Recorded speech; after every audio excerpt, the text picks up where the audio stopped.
There's a clip going around the internet that I have a few things I'd like to comment on. I'm sure a lot of you have seen it right now, where they ask all these Hollywood types basically a nerd question that I think is awesome.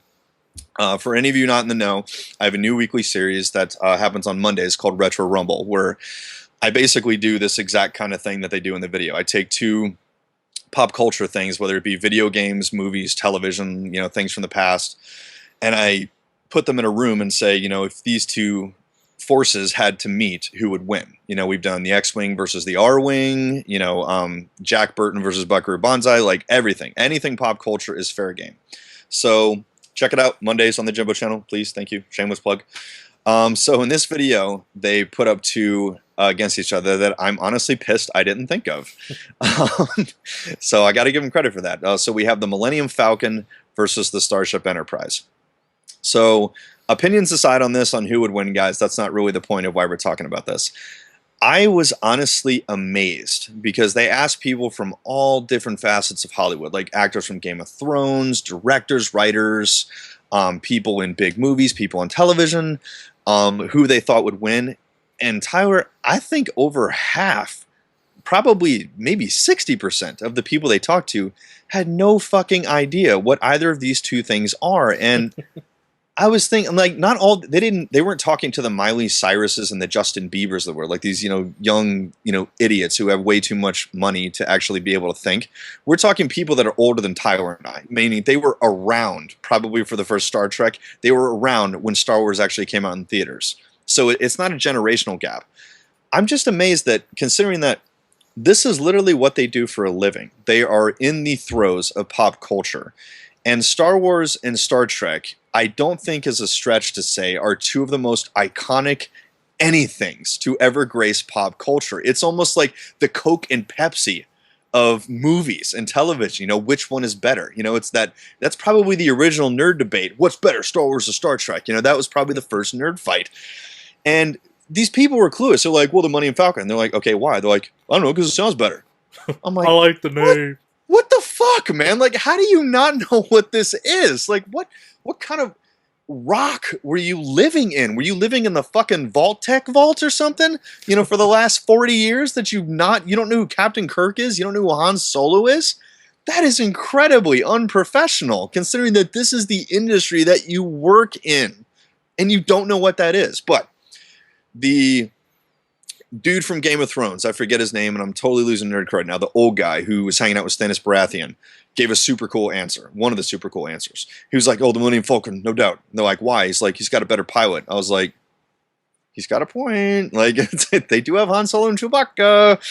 And then Adam Savage, the Mythbusters, who, not surprisingly, gave us an incredibly scientific answer as far as why the Enterprise would win. Because let's remember, folks, he's an engineer. So that's the way he's going to approach this. Like, which, from an engineering perspective, would win? And of course, he picks the Enterprise. And he actually pulled a nerd card, and he made a reference to an actual Star Trek episode on The Next Generation, where Worf is like, there's some antiquated ship was attacking the Enterprise, and like, oh, they're shooting lasers at us, as if they're throwing rocks. It's like, Right.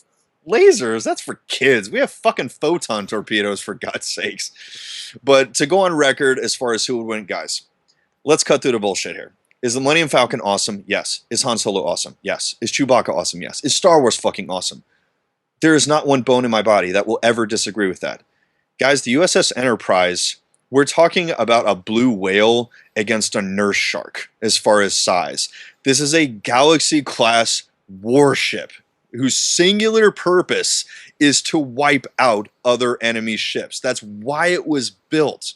This is the nuclear submarine of space. It has one purpose: to kill other subs. That's the whole reason it exists. The Millennium Falcon, it's a smuggler ship. Yes. Does it have defenses? Yes. Can it attack? Yes. Did it help take down the Death Star? Yes. In a small kind of way. Yes, it did. But guys, it's not taking on Star Destroyers. I would venture a guess that the Enterprise would probably take out the fucking Death Star. If it had a clear line of sight and a couple of photon torpedoes, it would probably blow a goddamn hole through it. So it's, guys, no. the Millennium Falcon holds like 20 or 30 people. The Starship Enterprise is basically a moving city. I mean, and all these people are soldiers, for God's sake. They're professionals. They're not criminals. So, anyways, that's my take on it. Tyler, go ahead. Well, I was just going to say that the purpose of the Enterprise isn't to kill other ships. In my opinion, it is. It's to go. It's to go boldly where no one has gone before. Oh, shut up! Oh my God, really? I'm sorry, I had to. Come on, dude! It's an attack ship, for God's sake. It's the pride of the freaking Starship, Federation fleet. This is their flagship, so to speak. Oh yeah, I'm with you. The Enterprise would destroy the Millennium Falcon. I mean, the Falcon would be fucking with their hyperdrive, the entire time before. I mean, they couldn't even get out of the way, but I wanted to cover. Their shit would be broken. They're sitting there getting take the professor and plug him in the back and fix the fucking hyperdrive. And the Enterprise would just be like, just vaporize it.